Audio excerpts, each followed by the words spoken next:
Thank you, Joe. It's great to be back here at the Colony Library. I had a great time last year. And I guess the basic question before us is, why chronicle and commemorate the words of the wordless Calvin Coolidge, a politician and president renowned for doing nothing and for saying less? Why indeed? Because the basic premise of the question is doubly flawed. The modern world views Silent Cal Coolidge as a failure, a political and personal cipher, a man who not only accomplished nothing, but who, as columnist and pundit Walter Lippmann once so famously charged, possessed a veritable genius for inactivity. It all depends, of course, how one defines inactivity. Presumably, Mr. Lippmann meant to damn Calvin Coolidge as an unimaginative, listless leader, and that's certainly bad. But if inactivity is defined as a spirited, principled, often brilliantly eloquent, active opposition to government intervention in the economy and the concurrent and resulting tax rates which result, that is profoundly good. And it is in articulating and implementing that philosophy, that opposition, Calvin Coolidge was most decidedly a genius.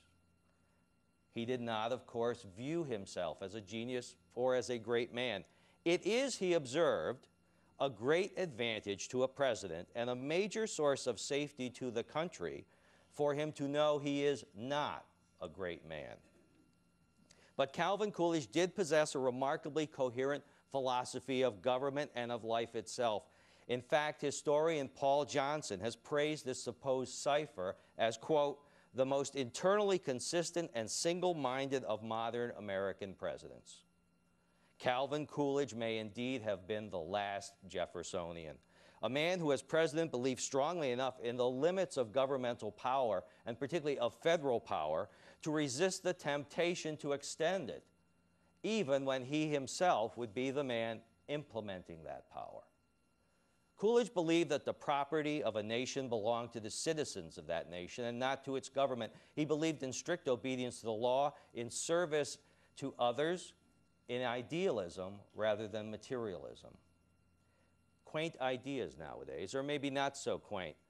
We have seen what believers in the all-powerful state have wrought. Some of the worst offenders were Coolidge's own contemporaries.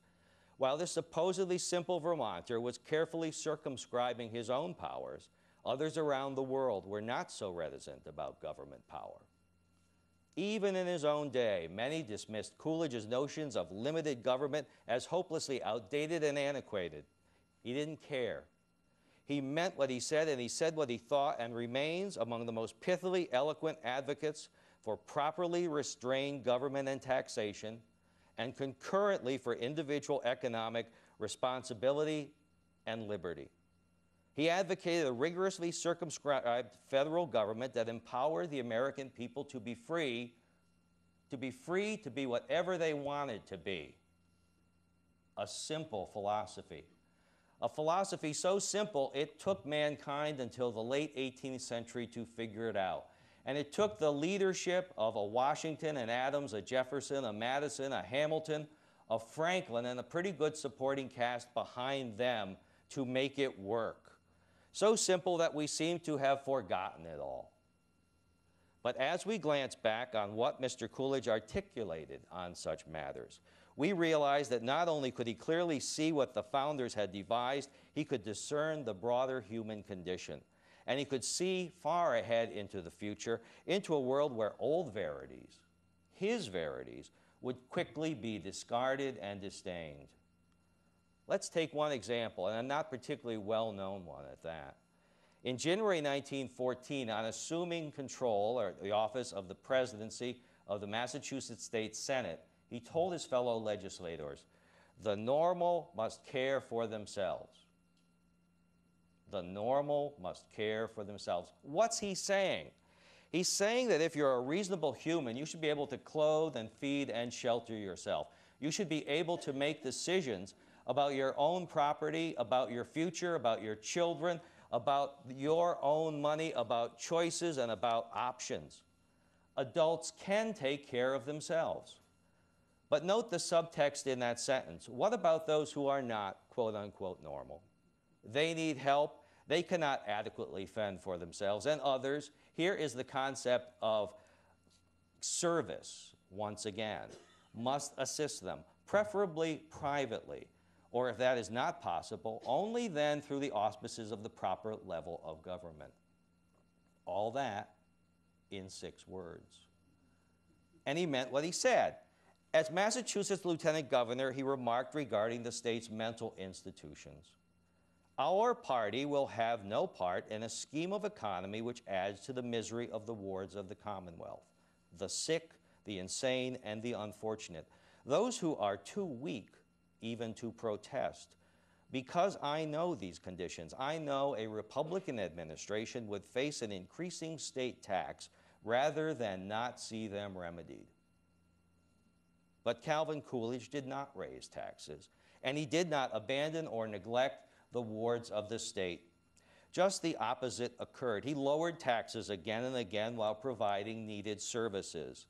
He did this by practicing what he called economy, a stringent attack on government waste and a refusal to fund programs, no matter how politically popular, that he found to be mere raids on the public treasury or assaults on the federal Constitution. Yes, Calvin Coolidge was no soak-the-rich politician. The method of raising revenue, he said, ought not to impede the transaction of business. It ought to encourage it. I am opposed to extremely high rates because they produce little or no revenue, because they are bad for the country, and finally, because they are wrong. Again, he backed words with actions. American participation in the First World War had skyrocketed the highest marginal income tax rate from 7% to 77%. Coolidge's predecessor, Warren Harding, and Harding's Secretary of the Treasury, Andrew Mellon, and this was also Coolidge's Secretary of the Treasury, slashed that to 56%, and Coolidge finished the job taking that marginal rate down to 20%. The results actually aided those of modest incomes. In 1920, the last year of Woodrow Wilson's administration, 15.4% of all personal income taxes were paid by those earning $5,000 a year or less. By the time Coolidge left office in 1929, that figure had shrunk to a minuscule 0.4%. Those earning $100,000 a year or more, the fat cats, had paid just 29.9% in 1920. By 1929, when Coolidge left office, the figure had climbed to 65.2%. Thus, when Coolidge leaves office, 98% of the American people pay no income tax at all.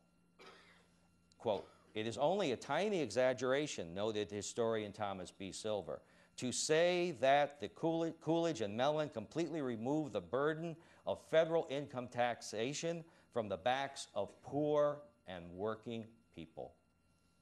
Calvin Coolidge cut federal income taxes 4 times. He produced a budget surplus each of the 6 years of his presidency. He could do all this because he not only understood economics and government, he understood human nature. In February 1924, he informed the National Republican Club, "If we had a tax whereby on the first working day the government took 5% of your wages, on the second day 10%, on the third day 20%, on the fourth day 30%, on the fifth day 50%, and on the sixth day," people worked 6 days a week back then, 60%, how many of you would continue to work on the last 2 days of the week? It is the same with capital. Surplus income will go into tax-exempt securities. It will refuse to take the risk incidental in embarking in business. This will raise the rate which established business will have to pay for new capital and result in a marked increase in the cost of living. If new capital will not flow into competing enterprise, the present concerns tend toward monopoly, increasing again the prices which the people have to pay. He said more in that speech, so much more that a half-century later, economist Jude Wanniski would label that address the most lucid articulation of the supply-side wedge model in modern times. H.L. Mencken once noted regarding Coolidge. He wrote simply, innocently, artlessly. He forgot all the literary affectations and set down his ideas exactly as they came into his head.